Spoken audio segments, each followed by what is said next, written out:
겨드랑이 절개를 통해서 수술을 할 경우에는 추가적인 절개 없이 부유방에 대한 부분도 개선할 수 있다는 장점이 있습니다. 물론 밑주름 절개를 한다 하더라도 5mm 정도 되는 작은 구멍을 통해서 흡입만 하면 되기 때문에 흉터가 신경 쓰인 만큼 겨드랑이에 추가 절개를 하지는 않습니다.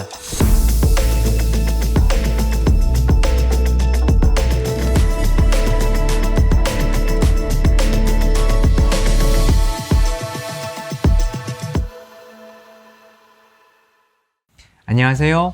조목조목TV 성형외과 전문의 조정목입니다. 이번 시간에는 겨드랑이 절개를 통해서 부유방 지방 흡입도 하고 근막하 방식으로 멘토 엑스트라 보형물을 이용해서 예쁘게 가슴 확대가 된 케이스에 대해서 리뷰해 보도록 하겠습니다. 제가 이번에 준비한 사진은 20대 중반 여성분이신데요. 키는 160에 몸무게는 48kg 정도로 부유방도 어느 정도 갖고 계시고 가슴에 좌우 비대칭이 어느 정도 있었던 분이십니다. 일반적으로 왼쪽에 흉곽뼈가 돌출되어 있는 경우가 많기 때문에 좌우에 가슴에 비대칭이 있다 그러면 왼쪽 가슴이 큰 경우가 많습니다. 이분의 경우에는 왼쪽에 흉곽의 돌출 정도가 일반적인 분들보다는 좀 많으셨기 때문에 왼쪽의 가슴의 볼륨이 많이 큰 경우였고, 특히나 어깨 위치 비대칭도 많이 있고 척추도 어느 정도 휘어있는 부분, 하지만 질병 상황은 아닌 상태로 좌우 비대칭이 다른 분들보다 많으신 편이었습니다. 수술하기 전에 가슴의 크기는 70AA 컵이셨고, 제가 늘 초음파로 검사를 할 때 초음파 검사 결과로는 근육화 두께는 1.8, 근막하 두께가 1.2cm로 근막하 수술을 하기에 적합하고 충분히 두꺼운 연부 조직을 갖고 계셨습니다.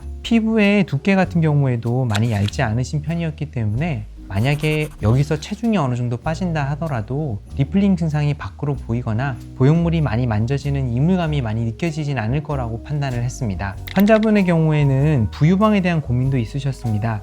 약간 불룩한 느낌이 들기 때문에 민소매티를 입으셨을 때 신경이 많이 쓰인다고 하셨습니다. 일반적으로 가슴 확대 수술을 하면 피부가 어느 정도 당겨지기 때문에 부유방은 개선되는 경우가 많습니다. 하지만 겨드랑이 부분에 있는 부분이 팔을 어느 정도 침범하면서 부유방이 튀어나와 있는 경우에는 지방 흡입을 어느 정도 해주었을 때 확대 수술과 같이 했을 때 좀 더 모양이 예쁘게 나오는 경우가 있습니다. 이분의 경우에는 밑선이 또렷하진 않으셨기 때문에 겨드랑이 절개를 통해서 수술 계획을 하였고, 겨드랑이 절개를 통해서 수술을 할 경우에는 추가적인 절개 없이 부유방에 대한 부분도 개선할 수 있다는 장점이 있습니다. 물론 밑주름 절개를 한다 하더라도 부유방 지방 흡입으로 간단하게 부유방을 손대는 경우에는 5mm 정도 되는 작은 구멍을 통해서 흡입만 하면 되기 때문에 흉터가 신경 쓰인 만큼 겨드랑이에 추가 절개를 하지는 않습니다. 수술 계획을 할 때 흉곽의 높이가 다르면 보형물의 베이스 폭은 똑같지만 높이가 다른 보형물을 고를 수가 있는데요. 근막하로 수술을 할 때나 지금처럼 육안상으로 봤을 때 좌우의 비대칭이 아주 심하지 않은 경우에는 같은 디자인을 가지고 있는 보형물에서 사이즈 차이만 조금 더 많이 두는 방식으로 수술을 하기도 합니다.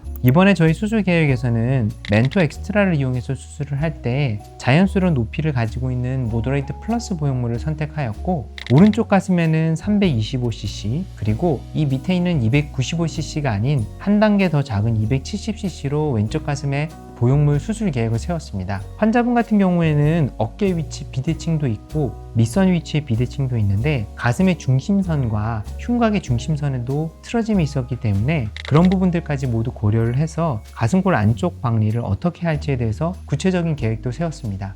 이렇게 어깨 위치가 차이가 많이 나고 흉곽의 높이가 다를 경우에는 유두의 위치도 차이가 많이 나기 때문에 어느 쪽의 유두를 조금 더 위로 올라갈 수 있게 할지를 고려해서 수술을 하였습니다. 사실 근육과 이중평면으로 수술을 할 때는 듀얼 플레인 1, 2, 3로 나눠서 어느 정도 근육의 위치를 조정하는가에 따라서 유두의 위치를 바꿀 수 있다라고 되어 있는데, 근막하의 경우에는 단순히 접근을 하게 되면 이렇게 유두의 위치를 바꾸지 못한다라고 쉽게 생각할 수 있습니다. 하지만 근막의 두께가 다양하고 위치에 따라서 근막을 어느 정도 바닥에 붙이느냐 천장에 붙이느냐에 따라서 가슴의 아래 밑선에 피부의 늘어짐을 조절할 수 있기 때문에 이런 유두의 위치도 어느 정도 조금 수술적인 방법으로 교정할 수 있기 때문에 근막하 수술법으로 한다고 해서 유두의 위치를 교정하지 못하는 것은 아닙니다. 가슴 확대 수술 후 3개월 사진입니다. 겨드랑이 절개, 그리고 부유방 지방 흡입, 그리고 근막하 방식으로 수술을 하였습니다. 보시면 3개월 정도가 지나게 되면 근막하 수술로 했을 때는 거의 완성 단계에 달한다고 볼 수 있습니다. 보시면 약간 옆으로 불룩하게 튀어나왔었던 부유방은 깨끗하게 정리가 되었습니다.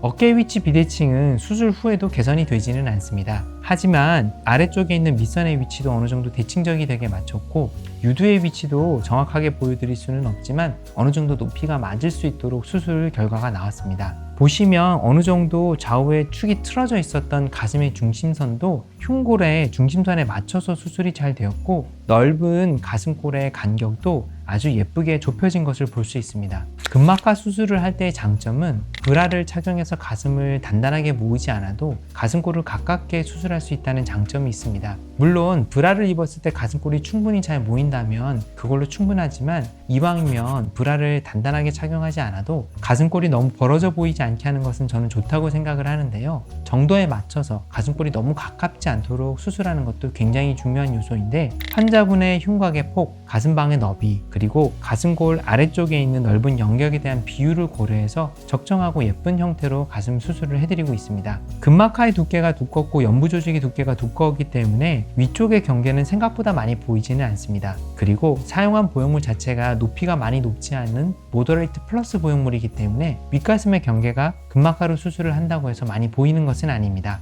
45도의 모습을 보여드리겠습니다. 45도에서 보면 부유방에 대한 부분에 큰 차이가 보이지는 않지만 불룩한 느낌이 많이 개선되어서 민소매를 입더라도 부유방이 많이 불룩해 보이지 않게 수술을 하였고 윗가슴에 튀어나와 있었던 뼈의 볼륨은 보형물로 가려져서 자연스러운 위쪽 가슴 슬로프를 만들 수 있었습니다.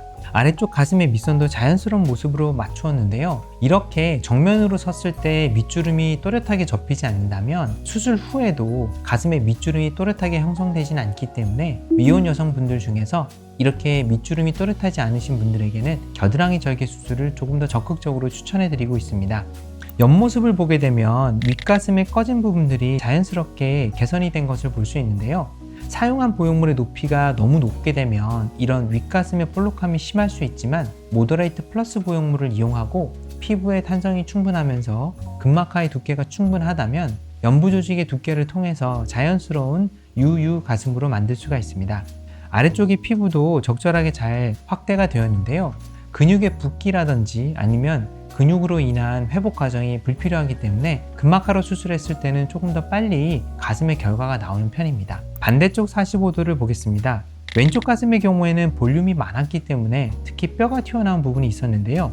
이런 부분들도 자연스러운 슬로프로 예쁘게 수술이 되었습니다. 가슴방의 너비가 많이 넓어지지 않게 하면서 가슴골이 안쪽으로 충분히 접근할 수 있도록 수술을 해드렸고 아무래도 근육의 방해를 받지 않다 보니까 운동을 하시거나 팔의 움직임, 또 신체의 활동에 따라서 가슴 보형물의 위치가 바깥쪽으로 벌어지는 옆빠짐이나 아래로 내려가는 밑빠짐의 확률도 좀 더 적다고 볼 수 있습니다. 왼쪽 45도의 모습도 봤을 때 뼈에 돌출된 부분들이 많고 연부 조직이 많았던 부분들에 대해서는 사이즈가 2단계 작은 보형물을 사용함으로써 좌우 비대칭을 어느 정도 맞춰볼 수 있었고요.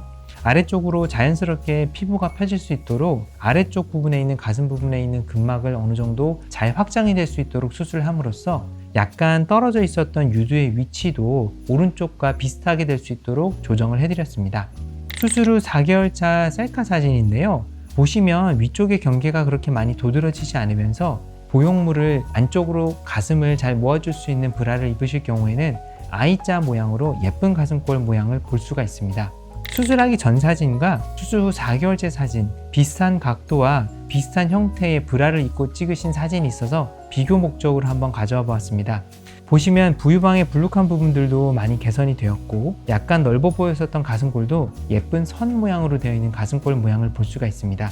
위쪽의 윗가슴의 경계는 별로 보이지 않으면서도 충분히 풍만하고 자연스러운 형태로 가슴 수술이 되었다라고 볼 수 있습니다.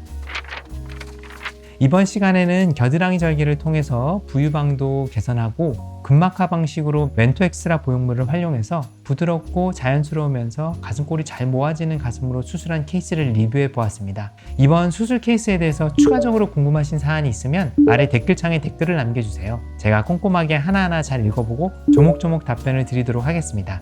지금까지 조목조목TV 조정목이었습니다.